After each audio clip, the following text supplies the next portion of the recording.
हज़रत उमर फ़ारूक़ रज़ी अल्लाहु अन्हु का नाम सुनते ही दिल में अदालत, इंसाफ और खुदा का खौफ पैदा होता है।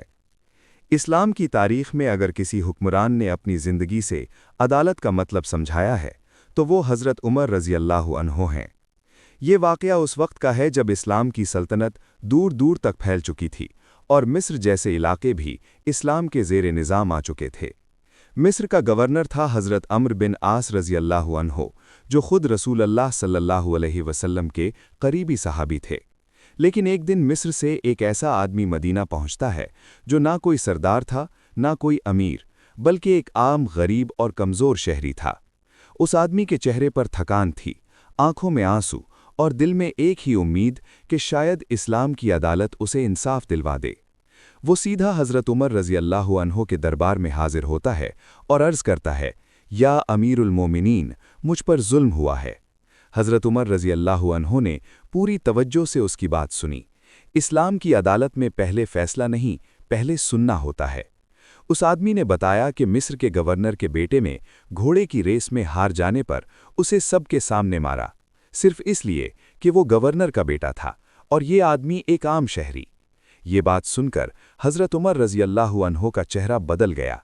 आपने फौरन हुक्म दिया कि मिस्र के गवर्नर अम्र बिन आस रज़ी अल्लाहु अन्हु और उनके बेटे दोनों को मदीना बुलाया जाए। यहाँ से इस्लाम की अदालत का असल इम्तिहान शुरू होता है। कुछ दिन बाद जब अम्र बिन आस रज़ी अल्लाहु अन्हु अपने बेटे के साथ मदीना पहुँचे, हज़रत उमर रज़ी अल्लाहु अन्हु ने एक आम मजलिस में अदालत लगाई। ना कोई महल, ना कोई ख़ास कुर्सी, ना कोई प्रोटोकॉल, सिर्फ हक़ और सिर्फ सच। हज़रत उमर रज़ी अल्लाहु अन्हु ने उस गरीब आदमी को बुलाया और फिर गवर्नर के बेटे की तरफ इशारा करते हुए फरमाया, इस आदमी को वो चबुक दो जिससे तुमने इसे मारा था। पूरा दरबार सन्नाटा बन गया। गवर्नर का बेटा, जो कभी अपने बाप के ओहदे पर घमंड करता था, आज एक आम आदमी के सामने खड़ा था। हज़रत उमर रज़ी अल्लाहु अन्हु ने उस गरीब को चबुक पकड़ा दी और फिर कहा, मारो, इस्लाम में तुम्हारा हक़ है। वो गरीब आदमी जिसके लिए अदालत सिर्फ ख्वाब थी, आज खलीफा के हुक्म से जुल्म का बदला ले रहा था।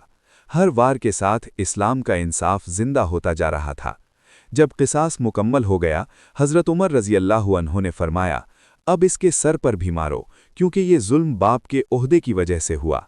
लेकिन उस गरीब ने कहा, या अमीरुल मोमिनीन, मुझे मेरा हक़ मिल चुका है। तब हज़रत उमर रज़ी अल्लाहु अन्हु अम्र बिन आस रज़ी अल्लाहु अन्हु की तरफ मुतवज्जे हुए और वो तारीख़ी जुमला फरमाया, तुमने लोगों को कब से ग़ुलाम बनाना शुरू कर दिया, जबकि उनकी माँओं ने उन्हें आज़ाद पैदा किया था। ये जुमला सिर्फ मिस्र के गवर्नर के लिए नहीं था, बल्कि हर उस हुक्मरान के लिए था जो अपने आप को कानून से ऊपर समझता है। हज़रत उमर रज़ी अल्लाहु अन्हु ने वहाँ ये भी वाज़ेह कर दिया कि इस्लाम में हुक्मरान का बेटा भी कानून के नीचे होता है। उस दिन सिर्फ एक गरीब को इंसाफ नहीं मिला, बल्कि दुनिया को ये पैगाम मिला कि इस्लाम की अदालत में कोई छोटा या बड़ा नहीं होता। हज़रत उमर रज़ी अल्लाहु अन्हु का ये वाक़या आज भी हमें ये सिखाता है कि अगर हुक्मरान आदिल हो तो कौम कभी तबाह नहीं होती, और अगर अदालत ख़त्म हो जाए तो फिर सिर्फ जुल्म रह जाता है। यही वजह है कि हज़रत उमर रज़ी अल्लाहु अन्हु का नाम आज भी अदालत की मिसाल बनकर लिया जाता है। अल्लाह हमें भी इंसाफ पसंद, जुल्म से दूर और हक़ बोलने वाला बना दे। आमीन।